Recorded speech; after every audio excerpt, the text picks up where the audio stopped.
قریب ہوئے، میرے مصطفیٰ نے اپنے سینے سے لگایا، اپنے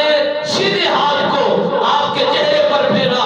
آپ کے منہ پر پھیرا، آپ کے چھاتی پر پھیر دیا، فرمایا جاؤ، جس طرح کی وہ بات کرنا چاہیں گے تمہارے اندر وہ علم موجود ہے، وہ تجربہ موجود ہے، وہ سلیقہ موجود ہے، وہ طریقہ موجود ہے، بات چیت کرنے کا انداز موجود ہے، کوئی آپ کی بات کو رد نہیں کر دکھائے گا۔ حضرت علی المرتضیٰ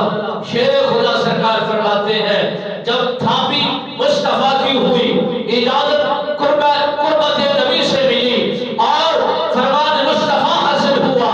اور سمت بتا دی گئی یمن کے شہر میں جانا ہے، تاجروں کا بہت سارے گروہوں میں لوگ موجود ہیں اور جوک کا جوک آ رہے ہیں اور تجربہ دکھا رہے ہیں، سلیقہ طریقہ دکھا رہے ہیں، جا کر بات کرنا تمہارا کام ہے، لائٹ کر متوجہ ہونا، بات کو سمجھنا، بات کا وزن کرنا، بات پر اعتماد کرنا، انہی کا کام ہے۔ یمن کی طرف حضرت علی المرتضیٰ شیر خدا سرکار فرماتے ہیں میں نے سفر کیا، برسات تو یہی تھی، ارادہ بھی یہی ہے کہ محبوب مصطفیٰ کی رسالت کا پرچار ہوگا، بچے جان کر میری گفتگو کا جب قدر کریں گے، سلیقہ طریقہ جانیں گے، پوچھنا کریں گے تو کہاں سے ہے اور کس قبیلے سے، کس برادری سے تعلق رکھتا ہے،